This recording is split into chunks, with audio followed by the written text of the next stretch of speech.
আজ সোনার নকুলের গল্প বলবো।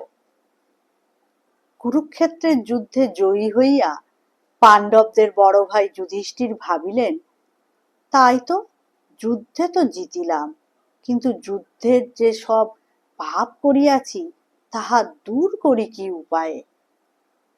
অন্তর্যামী মহর্ষি বেদব্যাস যুধিষ্ঠিরের মনের কথা বুঝিতে পারিয়া তাহাকে সান্ত্বনা দিয়া কহিলেন, ধর্মরাজ, আপনি অশ্বমেধ যজ্ঞের ব্যবস্থা করুন। এই যজ্ঞ করিলেই আপনার সব পাপ দূরে যাইবে। ব্যাসদেবের কথায় যুধিষ্ঠির খুব ধুমধামের সঙ্গে অশ্বমেধ যজ্ঞ আরম্ভ করিলেন। যজ্ঞের অশ্ব সারা দেশ ঘুরিয়া আসিল, কেহ তাহাকে আটকাইতে পারিল না। সমস্ত ভারতের ক্ষত্রিয় রাজারা যুধিষ্ঠিরকে একচ্ছত্র সম্রাট বলিয়া মানিয়া লইলেন। এমন যজ্ঞ কেহ কোনো দিন দেখে নাই। নিমন্ত্রিতেরা যজ্ঞ সভায় আসিয়া মহারাজ যুধিষ্ঠিরকে ধন্য ধন্য করিতে লাগিলেন। সবাই বলিতে লাগিলেন, এমন বিরাট যজ্ঞ আর কেহ কখনো করিতে পারেন নাই। যজ্ঞের শেষে কোথা হইতে একটি নকুল ছুটিয়া আসিল সেই যজ্ঞ ভূমিতে। নকুলটা দেখতে বড় অদ্ভুত। তাহার মাথা হইতে পা পর্যন্ত একদিকটা একেবারে স্বর্ণে গঠিত, অপর দিকের বাকি অর্ধেকটা ঠিক সাধারণ নকুলের মতো। নকুলটা যজ্ঞ ভূমিতে আসিয়া হোমের আগুনের ভস্মস্তূপের উপর কিছুক্ষণ গড়াগড়ি দিল, ঝাড়া দিয়া উঠিয়া দাঁড়াইল। তাহার পর সকলকে স্তম্ভিত করিয়া ঠিক মানুষের মতো ভাষায় সে কহিতে লাগিল, আপনারা সবাই কহিতেছেন এরূপ যজ্ঞ কেহ করিতে পারে নাই। ইহা সম্পূর্ণ খোসামদের কথা। এ যজ্ঞ যজ্ঞই নহে।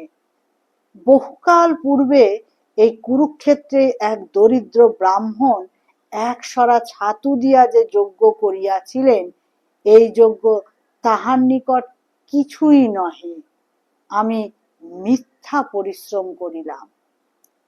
নকুলের কথায় উপস্থিত সকলে আশ্চর্য হইয়া প্রশ্ন করিলেন, হে নকুল, তুমি কোন যজ্ঞের কথা বলিতেছ? আমরা কিছুই বুঝিতে পারিতেছি না। সব বৃত্তান্ত খুলিয়া বলো।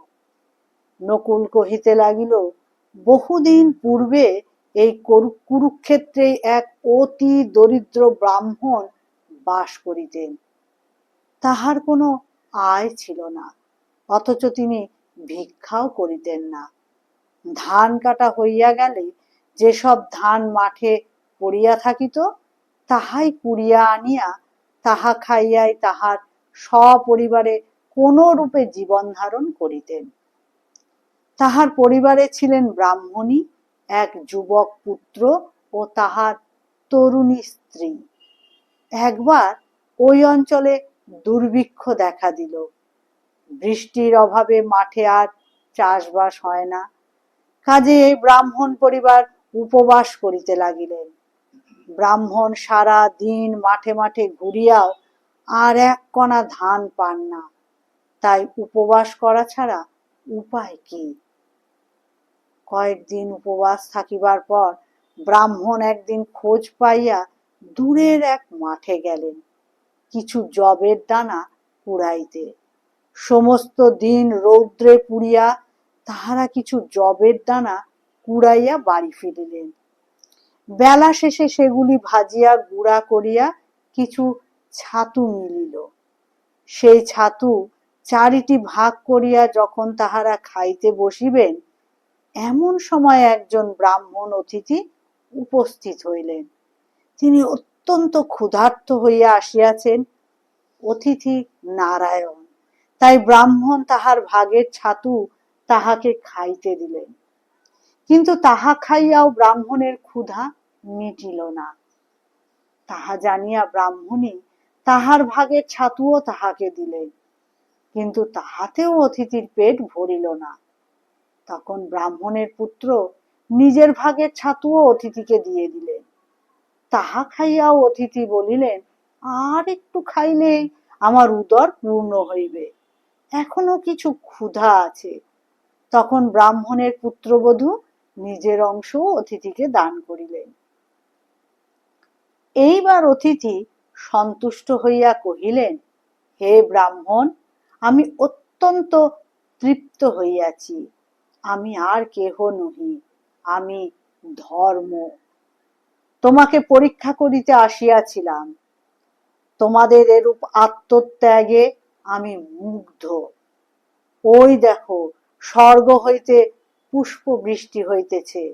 তোমরা সকলে আমার সহিত স্বর্গে চলো। ব্রাহ্মণেরা সপরিবারে দিব্য দেহে স্বর্গে চলিয়া গেলেন। আমি থাকিতাম ওই ব্রাহ্মণের গৃহের এক কোটরে। তাহারা স্বর্গে চলিয়া গেলে আমি কোটর হইতে বাহির হইয়া সেখানে ওই ছাতু গুড়া পড়িয়াছিল সেখানে গেলাম এবং ভাবিলাম, যেখানে এতগুলো মহাত্মা চলাফেরা করিয়াছেন সেখানে ধুলায় একটু গড়াগড়ি দিই। যদি তাহাদের আশীর্বাদে আমার এই পশু জন্ম ঘুচিয়া যায়।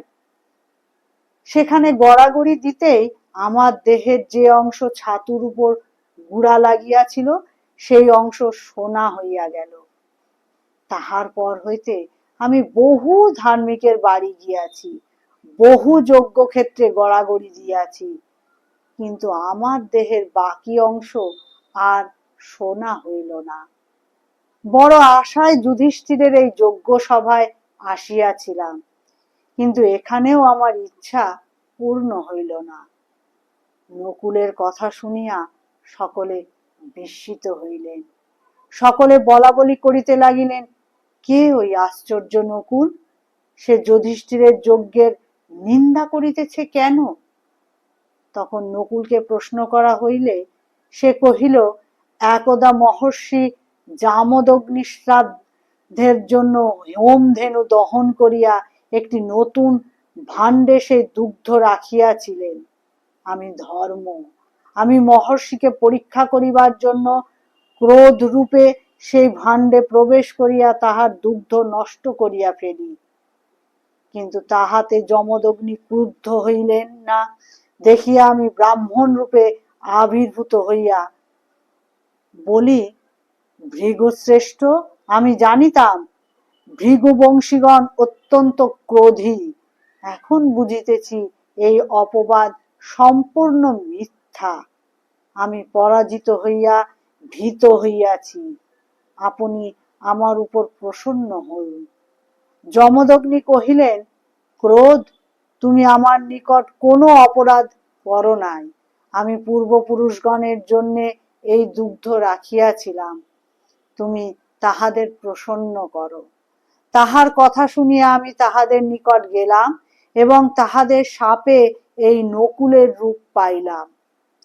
পূর্বপুরুষগণ আমাকে কহিলেন, ধর্মের নিন্দা করিলে তোমার শাপ মুক্তি হইবে।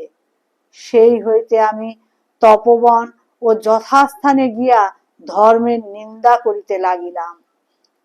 যুধিষ্ঠির সাক্ষাৎ ধর্ম, সেই জন্য এখানে আসিয়া তাহার যজ্ঞের নিন্দা করিলাম।